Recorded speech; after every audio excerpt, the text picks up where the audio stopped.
पौष कृष्णा सप्तमी 2080 बुधवार 3 जनवरी 2023। मित्रों, अभी अपना आज का ये चौथा वीडियो है। चौथा होगा या पांचवा होगा।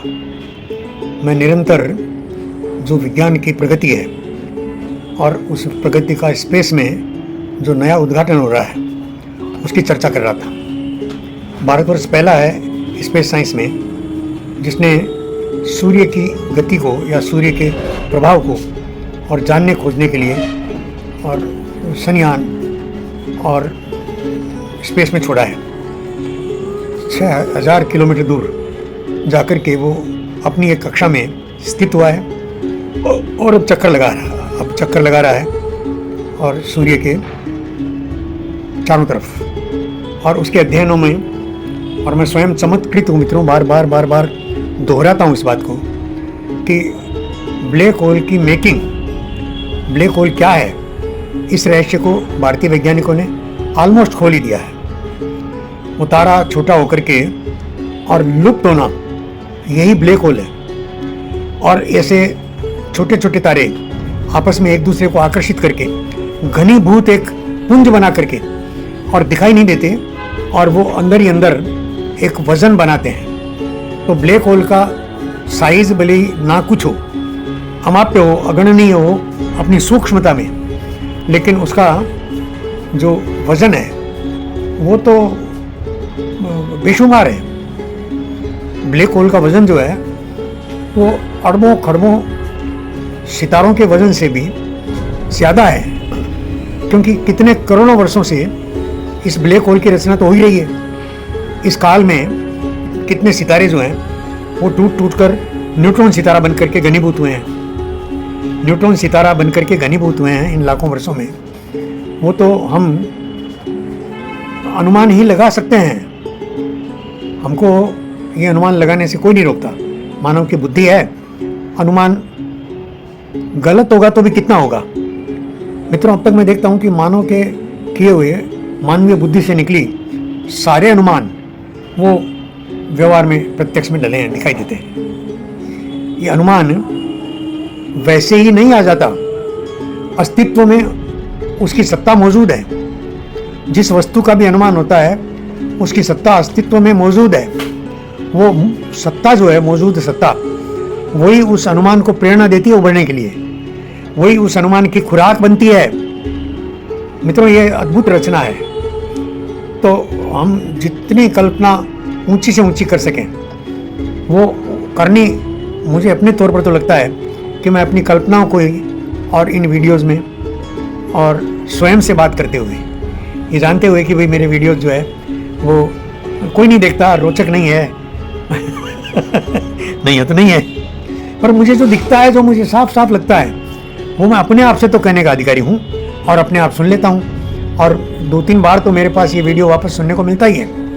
इस वीडियो पर मेरे टीम कुछ काम करती है और फिर वापस इसका नामकरण करने के लिए ये मेरे पास लौटता है वीडियो। तो मैं उसको फिर दोबारा सुन करके, इसका जिस जान करके, और जो लगता है कि नहीं ये मैंने कहीं ऐसी बात कह दी है कि जो मेरे अनुभूति से परे की है, तो उस वीडियो को मैं रोक लेता हूँ या मिटा देता हूँ। अपने अनुभूति से परे की कोई भी बात या गप के रूप में निकली, गप के रूप में निकल नहीं सकती मित्रों। आदमी अपने आप से झूठ नहीं बोल सकता, बाकी दुनिया से झूठ बोल सकता है, अपने आप से तो झूठ नहीं बोल सकता। बाकी दुनिया से झूठ बोलने के भी कारण होते हैं। भाई वो अपने आप को सच दिखाना चाहता है जबकि उसका झूठ पकड़ा जाता है। जैसे आज सुबह मेरा जो नौकर है, मेरे आत्मा दबाने के बाद जब मैंने उसको कहा कि साफ़ी लगा दो कमरे में, रात का पेशाब गिरा है, तो उसने उस कमरे में, मेरी पत्नी के कमरे में, उस अलमारी को खोला जिसमें पैसे रहते हैं, और वो पैसे गिन ही रहा था कि मैं कितने रखूं और कितने निकालूं। उतने में मैं पहुंच गया। तो अब वो अपना मुंह छुपाता घूम रहा है नीचे और झूठ बोला है।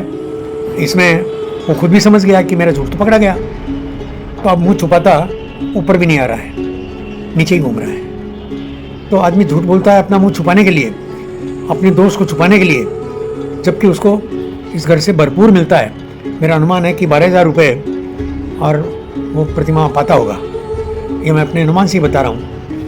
तो एक घरेलू नौकर को इतनी बड़ी और इतना बड़ा अमाउंट हर महीने मिल जाता है, तो इतनी आशा तो उसके परिवार में भी कोई नहीं करता। फिर भी उसके बावजूद जितना लाभ बढ़ता है उतना लोभ बढ़ता है। ये जैन दर्शन का सूत्र है, जहाँ ला हो तहाँ लो हो। जहाँ लाभ है वहाँ लोभ है, जहाँ लाभ है वहाँ लोभ है। जितना लाभ है उससे ज़्यादा आगे बढ़ने का लोभ है। मेरे साथ भी ये लागू होता है। मुझे अपने इन वीडियो बनाने में जो लाभ दिखाई देता है वो तो मेरा लोभ और बढ़ता है कि और वीडियो बनाऊं। और इसी नाते अन्य जो समकालीन घटनाएं हैं उन पर अन्य वीडियो देखने के लिए और अपने और वीडियो बनाने के लिए मैं ऑफिस जाता हूँ। मेरा ऑफिस जाने का इसके सिवा तो कोई सूत्र नहीं है। किताब लिखने के लिए 2-2.5 महीने हो गए, मैं नई किताब लिखना शुरू नहीं कर पा रहा हूँ, जबकि विषय मेरे सामने इतना क्लियर है, इतना स्पष्ट है कि लिखना शुरू करते ही धड़ाधड़ उतरे। ऐसी अवस्था में भी मैं और लिख नहीं पा रहा हूँ।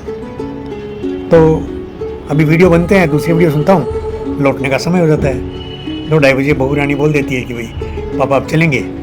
तो दिन छोटे होते हैं, मैं भी और ठीक है चलेंगे। शरीर भी थक जाता है, सोने को लेटने को करता है और मैं लौट आता हूँ।